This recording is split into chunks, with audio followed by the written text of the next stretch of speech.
Client CD server npm run dev और यहाँ node mode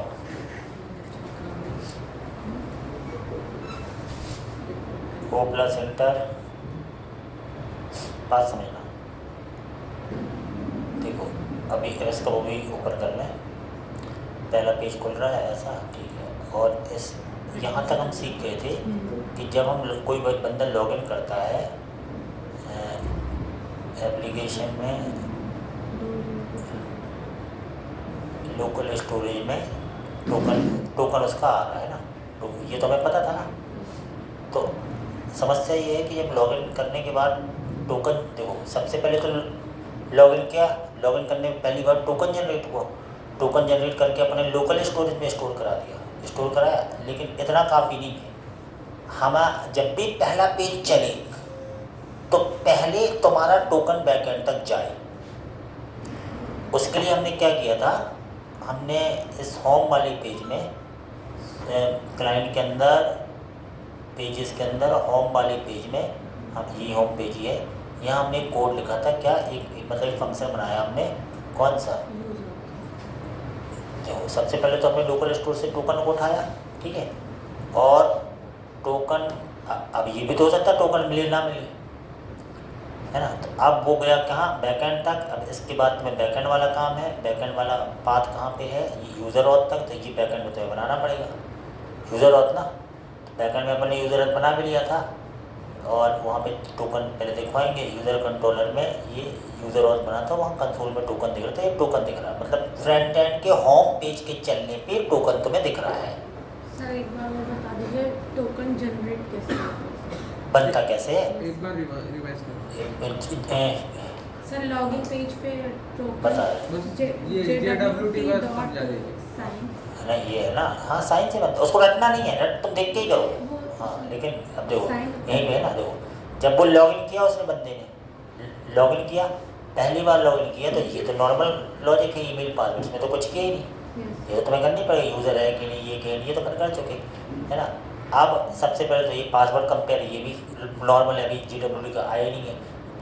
token तो थोड़ी सी लाइन से बनता है, GWT डॉट साइन से, बस इससे बनता है GWT dot sign. Sir process dot env, ये जो टोकन आपने लिखा है ये अपनी मर्जी से, ये टोकन नहीं लिखा है, ये तो क्या है, की है, टोकन की है, यानी सीक्रेट की, ये स्टैम्प है हमारा, अभी किसी का तो यूज़ होना है वेरीफाई करते समय, समझ रहे ना, की है। और ये एक्सपायरिंग टाइम, ये टोकन कब तक एक्सपायर होगा, यानी अगर यूज़र कभी लॉगिन नहीं करते तो इतने दिन पड़ा है तो वो कब तक एक्सपायर होगा, ये भी समझ रहे ना। सर ये नहीं देंगे तो वो हमेशा रहेगा लॉगिन, ये नहीं दोगे तो हाँ ये एक्सपायर ऑप्शन है, तो नहीं दोगे तो रहा आएगा, दोगे 3 दिन 4 जो भी देना हो, ये नीचे होगी। तो ये सब जैसे रटना याद थोड़ी करना, ठीक है। टोकन मिल गया, टोकन को हमने भेज दिया कहाँ, टोकन को हमने भेज दिया कहाँ, सर्वर पर, और लोकल स्टोरेज में स्टोर करा दिया। अब होम पे हम ये कह रहे हैं कि जब भी कोई पहली बार होम पे आए, समझ है ना, तो उसको रट नहीं सकते हम। जब होम पे आए तो होम पे आने पे हमने API हिट कराई, यहाँ ये टोकन दिख गया। अब हमें ये चेक करना कि हमें क्या पता कि उसको वहाँ से जो टोकन आया ये सही है कि नहीं, समझ है ना। तो JWT डॉट वेरीफाई, क्या चीज़, JWT डॉट वेरीफाई। अब वो मतलब वेरीफाई, टोकन को वेरीफाई करने के लिए, तो ये हटना नहीं है तुम्हें, कहीं से तुम्हें मिलेगा JWT डॉट वेरीफाई, है ना। तो यानी तुमने यहाँ लिखा JWT वेरीफाई या मेथड, कुछ भी लिख दिया ऐसा, वेरीफाई कहीं से कुछ भी लिख दो कहीं, है ना, यहाँ पर आए कहीं पे भी टोकन को वेरीफाई कैसे करना है, वेरीफाई। तो वेरीफाई करने के बाद देखना क्या होता है, जेसन वेब टोकन, कहाँ जल्दी जाए, पर कैसे वेरीफाई करना है भाई, कर लेते हैं वेरीफाई। तो सिग्नेचर साइन, ठीक है, कुछ नहीं दिया, मूर्ख बना दिया इसमें, वेरीफाई,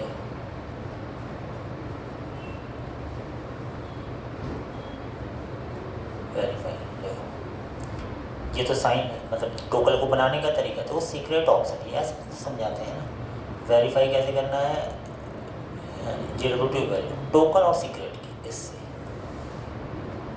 इससे वेरीफाई होता है, समझ ना। तो हमने इतना लिया, इतना बात समझना। हमने कहा मुझे अपने टोकन को वेरीफाई करना है, ठीक है। टोकन तो आ चुका हमारा, यहाँ तक आ चुका ना। हमने कहा भाई सीधा ऐसा लिया डिकोड, कुछ भी लिख दिया वेरिएबल GWT ऊपर इंपोर्ट है ये यस सर। वेरीफाई कीवर्ड है GWT का। टोकन हमारा ये वाला टोकन हो गया, सीक्रेट मतलब सीक्रेट की। अब सीक्रेट की कहाँ है तो भाई प्रोसेस वहाँ रखी थी ना, प्रोसेस डॉट env डॉट नहीं याद आ रही तो कॉपी करो, मतलब नहीं याद आ रही मत याद आ रही दो ना, कोई दिक्कत थोड़ी है। अब बात समझना, ये हमारी ये है, मतलब चीज़ों को रट नहीं सकते तो मैं ऐसे करना ही पड़ता है। ये token sir EN dot process dot env dot token, ये वेरीफाई। अब ये वेरीफाई कर लिया होगा तो डिकोड में कुछ आया होगा, उस टोकन को ये डिकोड कर सकता है। अगर सीक्रेट की जिसके पास है वही डिकोड कर सकता है और कोई नहीं, समझ रहे ना बात को। तो हमने कहा देख लेते हैं कंसोल डॉट लॉग और डिकोड में आया क्या, डिकोड COD डिकोड में क्या आया तो सर डिकोडेड है, है डिकोडेड है, डिकोडेड। हाँ तो डिकोडेड कर लो, ठीक है। अब ये यहाँ पे हमने रिस्पॉन्ड डॉट सेंड ओके कर दे रहा है, फिलहाल कुछ नहीं कर रहे हैं, ओके। बात समझ में आ रही, चीज़ समझ में आई। हमने कहा ठीक है भाई, अब देखते हैं फिर से एक बार रिफ्रेश कर देते हैं किसको, अपने होम पेज को रिफ्रेश करेंगे, वो टोकन अपने आप उठाएगा और अपने आप जाएगा वहाँ। ऐसे कि रिफ्रेश किया, ऐसा आया, यहाँ क्या आया, उस टोकन को वेरीफाई करके उसने वही चीज़ तुम्हें दे दी, टोकन को ये। तो डिकोड डॉट ID में ID है, तो डिकोड के तुम यूज़र नेम में जो भी लिखना हो, यूज़र लिख लो, जो भी लिखो डिकोड ही लिखा रहे तो, यानी ये चीज़ वेरीफाई करता है कि तुम्हारा टोकन सही है कि नहीं। तुम कह ना कोई टोकन को कैसे यार वो यही जान दिए, तुम अगर टिकट लाओगे तो हम चेक कर लेंगे ना स्टाम्प से सही है कि नहीं, ये स्टाम्प है इसका टोकन और ये रहता है सर्वर भी। वेरीफाई कर लिया, अब वेरीफाई किया तो अब इस ID के तो पूरा डाटा फिर निकालो, फिर निकाल के भेजो, समझ रहे ना। तो अब हमने कहा डाटा निकाल लेते हैं, हम आए, हमने कहा भाई काम करते हैं डाटा निकालने का, क्योंकि डिकोड डॉट ID में ID है हमारी, तो हमने कहा डाटा निकालना है, कॉस्ट यूज़र बराबर क्या अवेट है ना, फाइंड बाय ID, फाइंड क्या, हाँ मॉडल का नाम क्या था, यूज़र मॉडल क्या था, जो भी था आ जाओ, user model dot find by ID क्या है, decode dot ID, decode dot ID, decode कर लिया, डिकोड डॉट ID आ गया। अब यूज़र को देखो, अब तुम्हें सारा डाटा मिल जाएगा, अब है ना। यानी जब तुम पहली बार आ रहे हो और तुम होम पेज पे आ रहे हो, ऐसे रिफ्रेश किया तुमने, सारा डाटा तुम्हें अपने आप निकाल के वो आ गया, ये आ गया तुम्हारा सारा डाटा। इस डाटा को वापस तुम क्लाइंट को भेजो, ये आ गया सारा डाटा, क्या नेम कॉन्टैक्ट नंबर ईमेल आ गया। इसको अब तुम वापस भेजो क्लाइंट को वापस भेजना है तो इसकी जगह लिख दो यूज़र, ये डाटा चला गया, रिस्पॉन्ड डॉट सेंड यूज़र को चला गया, ठीक है। अब रिस्पॉन्ड डॉट स्टेटस जो भी तुम्हें लिखना हो, यहाँ response dot status 200 dot send, ये पहुँच गया। अभी हम टाई क्या नहीं लगा रहे ताकि तुम्हें कठिन सा ना लगे, मतलब मेंशन से। अब वापस ये डाटा यहाँ मिल चुका है क्लाइंट को रिस्पॉन्ड डॉट डेटा में, कहाँ सोर्स के अंदर, पेजेस के अंदर, होम में, ये टोकन रिस्पॉन्ड डॉट डेटा में डाटा मिल गया है। देख लेते हैं कंसोल करा के, कंसोल डॉट लॉग क्या मिला, टोकन रिस्पॉन्ड, अरे यार टोकन, इतने लंबे नाम है, क्या बताएं। एक काम करो ना, इसका नाम इतना लंबा क्यों रखे हो, टोकन का रिस्पॉन्स है इसमें। अरे है तो हमें ही पता है, टोकन रिस्पॉन्स यहाँ मिल गया, टोकन रिस्पॉन्स में सारा डाटा मिल गया रिस्पॉन्ड डॉट डेटा में, है ना। अब ये डाटा अपन को फ्रंट एंड देखना चाहिए। अभी अपन आए यहाँ कंसोल में आए, सब एकदम कलाकारी है और कुछ नहीं है, तो सब डिज़ाइन वाला काम है। ऐसे आए, देखो पहले दिख गया तुरंत, ये आ गया फ्रंट एंड। रिफ्रेश करते ही साथ रिफ्रेश कर रहे हो, होम पे यूज़र पैड चल रहा है, टोकन तुम्हारे लोकल स्टोर से उठा रहा है, ले जा रहा है सर्वर पे, सर्वर वेरीफाई कर रही है किसका टोकन है, हमारा बनाया टोकन है उसने उस टोकन को डिकोड करके उसकी आईडी निकाली, आईडी से दोबारा फाइंड किया मॉडल से पूरा डाटा, वो डाटा तुम्हें भेज दिया। अब ये डाटा लॉगिन में काम आएगा, अब ये डाटा लॉगिन में दिखेगा।